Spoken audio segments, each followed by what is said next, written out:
Hey everyone, it's Sunday. It's that time of week. It's time for story time. I have with me today Voltaire, who is a frilled dragon.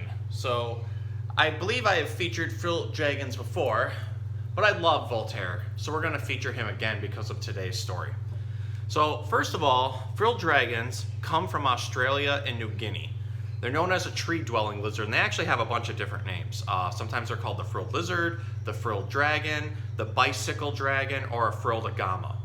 So agama is a family of lizards. So there's like the monitors, like they're a whole different family. Then there's the agamids. There's also the iguanas, so green iguanas and Fiji Island banded iguanas and Cuban iguanas and things like that. The agamids, though, have a wide variety of different types of lizards. There's actually 350 different agamas in the world, and they range in all kinds of sizes and have all kinds of different shapes. Like, there's shield-tailed agamas, which only get this big, and they have a tail that's shaped like a spade like that has a bunch of spikes on it. And then you get ones like Voltaire, who are like 18 inches long and love to live in trees and have this awesome frill. Now, he only brings up this frill when he feels like he's in danger. So that can come from bigger lizards, large birds, or large mammals that might want to try to eat him. So what he'll do is he'll flare this out to make himself look bigger and try to scare off that animal. But he can only open up that frill if he opens his mouth. See, for us, we have a bone in our mouths that are attached to our tongue called a hyoid bone. And that's what allows the tongue to move and our jaw to move with it and everything else. But for something like a frilled lizard, they actually have two of those bones. And in order to make it function properly for the frills to work, the mouth has to open, and those bones help go ahead and push out that frill and keep it out and make it like nice and big. Now, the frills come in all kinds of different colors and different sizes. Sometimes they're bright yellow, sometimes they're bright orange, or they're gray. Sometimes they're a little bit red. It just depends on the lizard. It's kind of like how some of us have red hair or brown hair or blue eyes, green eyes, brown eyes, things like that. So all of them are just a little bit different. It just depends on that particular lizard. Now, these guys like to eat a lot of different things, mainly bugs, but they'll also go after small lizards and small mammals, even some small snakes and things like that. They're what we call opportunistic feeders. So if it's moving and it looks tasty, he's going to go try and eat it. Now, he has very sharp claws. This helps him hang out and climb. Because, as I mentioned, he lives in a tree, so he's got to have nice sharp claws to be able to live in there. And he loves being on top of things. So like, he's looking at me right now with this look of possibly jumping to my head. That's because, since they do live in trees and they want to watch out for prey, but also be away from predators, they want to be on the highest point. Where I'm holding him right now, my head is the highest point, so he's thinking about jumping up there so he can then go ahead and perch out and look. So sometimes, just to make him comfortable, we'll just do this, and we let him kind of hang out. This way he can kind of take a look at everything, and he can kind of realize, okay, like, I'm in charge here. There's no danger around. I can just go ahead and hang out. So it's not often I put him up here. I'm doing it just to show you how he likes being up on high points. I'm really not a fan of doing things with lizards, like putting them on top of our heads and looking funny with them. Just like I don't like snakes around the neck. Snakes can inadvertently tighten around your neck because this is where 90% of your body heat is. Snakes are cold-blooded. They want to get as much of their body warm as they can, so they'll wrap around it. Lizards will sometimes do the same thing. So I try to refrain from stuff like that because it can sometimes lead to dangerous situations. I would rather hold him out so he feels nice and safe, and also at a high point so he knows where he's at, I know where he's at, and we can't really cause any danger. If he starts to feel uncomfortable, I'll readjust for him. So these guys live in savanna edges and tropical forests, so they like it kind of humid, but not too humid, not like, deep, dense jungle kind of humid where it's like 90% like you're living in Florida, but almost like Michigan in the summertime is kind of like the way these guys like their environment to be. They also like it in the upper 70s to mid 80s, so pretty warm lizard with a pretty humid environment. So they're a really good lizard if you spend time with them. They can have a tendency to be a little wound up, but Voltaire has been an education animal of ours for a very long time. So he's a good boy. Now, one of my favorite things about frilled lizards is, if you've seen the original Jurassic Park, they have Dilophosaurus in there. And in that one, it's a lizard that spits poison. But before it does it, it brings up this big frill, and they got that from these guys. So that was a pretty cool feature to use. We don't know if Dilophosaurus actually did that. But one of the other names for this guy I mentioned was bicycle lizard. This is a true one. When they get really scared, they can take off running so fast that they run just on their back legs. And because their legs are shaped like this, when they run, it looks like they're riding a bicycle. So they'll run across the land, it looks like they're on an imaginary bike. So, on that note, because he's got so many unique features and looks so awesome and is such a cool lizard, we are going to read Not Your Typical Dragon by Dan Burrell. So, here we go, Voltaire. This book is just for you. Okay. Crispin Blaze was born into a proud family of fire-breathing dragons. Every blaze breathes fire, explained his father. I breathe fire, your mother breathes fire. Tomorrow, when you turn 7, you'll breathe fire too. Ironically, Voltaire is 7.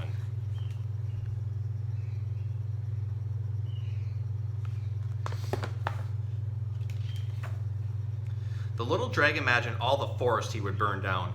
He dreamed of all the castles he would destroy. He also considered boiling water to make tea, but he didn't tell his father that. The next day, Crispin sat among family and friends as a big cake was brought to the table. Who will light the birthday candles, his mother asked. I will, Crispin declared. He could feel tingling inside his tummy, but when he opened his mouth, fire did not come out.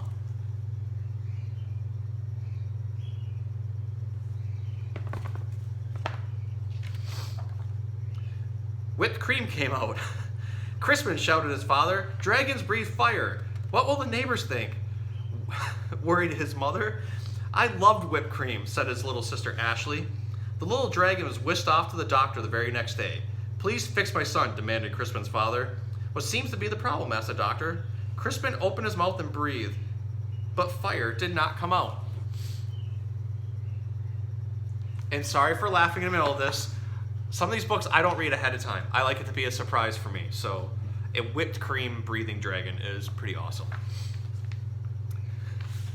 So, Crispin opened his mouth and breathed, but fire did not come out. Band-Aids came out. I see, said the doctor gravely. Dragons should breathe fire, insisted Crispin's father. We were low on Band-Aids, mumbled the nurse. The doctor sent Crispin home with medicine. He swallowed 2 teaspoons before going to school. It will help you become a real dragon, said his father with a wink. After school, Crispin joined his first fire-breathing practice. One by one, little dragons aimed their fiery breath at stacks of logs until they burst into flames. Crispin stepped up confidently. He could feel the medicine bubbling in his belly, but when he opened his mouth, fire did not come out.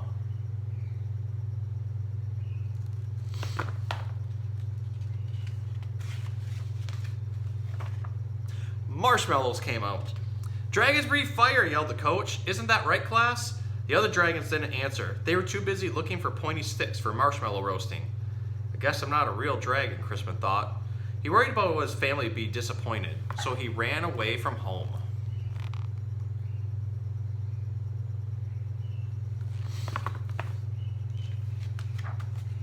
The road can be a scary place for a little dragon who can't breathe fire.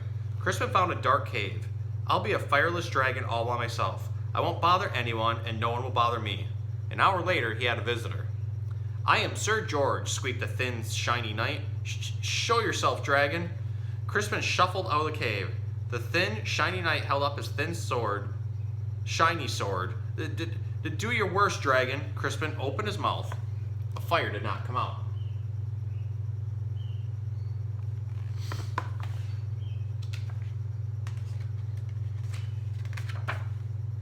Soap bubbles came out. Don't you breathe fire, dragon? Crispin shook his head. I can't. Sir George moaned. But my father insists that I fight a fire-breathing dragon. It even says here in my book that your typical dragon breathes fire. I'm not your typical dragon, Crispin explained. Sir George sighed. I can't go home. Me either, Crispin nodded. But then he had an idea. Maybe your book could tell us what to do.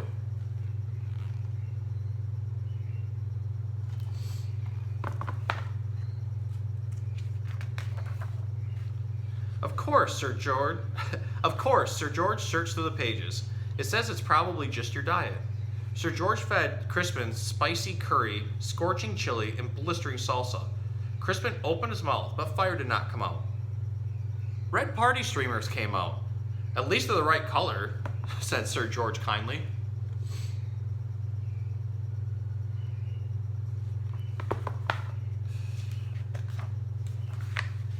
Sir George searched through the book again. Aha! It says it's probably your attitude. Sir George showed Crispin how to look mean and angry enough to breathe fire. Crispin opened his mouth, but fire did not come out. Soft, cuddly teddy bears came out. Said Sir George. We may have taken a step backward.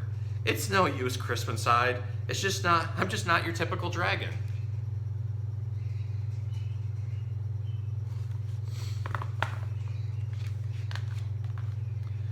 But Sir George was not ready to give up. Aha, the book says. You're too stressed. Sir George made Crispin close his eyes while he described a quiet, relaxing day at the ocean. Do you feel calm? Now imagine 100 shining knights attacking you. Crispin opened his mouth, but fire did not come out. Beach balls came out. Well, that's just plain weird.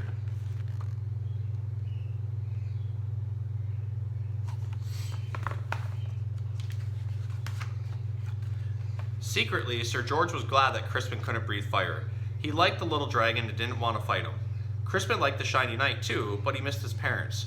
Sir George, it's getting dark. I want to go home. The shiny knight patted him on the back. Don't worry, little dragon. I will take you. Crispin's parents were relieved when he arrived home safely. Sir George was about to say goodbye when he heard a shout. There you are, my boy. Why on earth are you playing with fire-breathing dragons? He's my friend, Father, whispered Sir George. And besides, he doesn't breathe fire.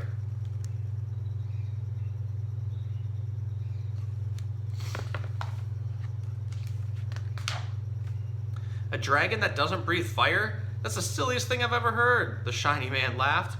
Crispin's father stormed out of the house. My son is not silly. He may not breathe fire, but I certainly do. Crispin's father let out a powerful spray of flames.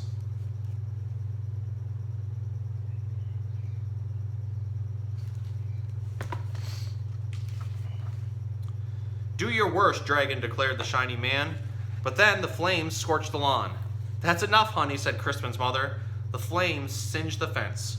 You've made your point, dear. Now stop showing off, she scolded. Then the flames ignited the roof. Crispin's father panicked. I can't stop breathing fire. You'll burn our house down, cried his mother. You'll burn down the whole neighborhood. Dragons came running from all directions. They knew how to start fires, but no one knew how to stop them. Crispin suddenly felt a tingling in his tummy. He felt a bubbling in his belly. He opened his mouth, but fire did not come out.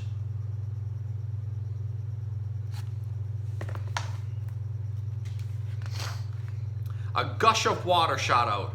Crispin aimed the water at his father's flames. He saved his home, and he even saved the shiny man, who wasn't looking so shiny anymore. Hooray for Crispin, everyone shouted.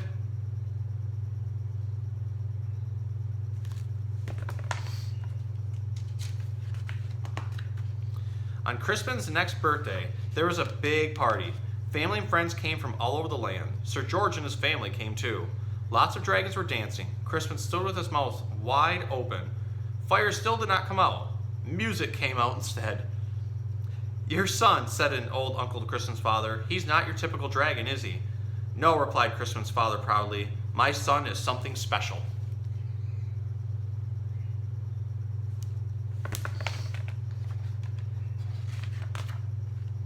And then he jumped up and danced to Crispin's music too.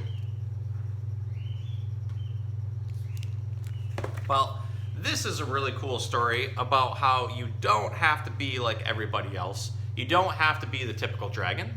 You don't have to be the typical human. You don't have to be a typical first grader, or typical boy, or typical girl, typical anything. Typical is boring. Just be yourself. Be you, do what makes you happy, as long as it doesn't hurt other people. As long as you're not hurting other people and you can be happy, then that's awesome. You don't need to be typical, because if everybody's trying to be typical, then what's the fun of anything? So, just be yourself and have fun, and be awesome, like Voltaire here, because he's such an awesome lizard, aren't you? Here's your close-up, buddy. Look at how handsome you are. All right, have a good night. We'll see you next week.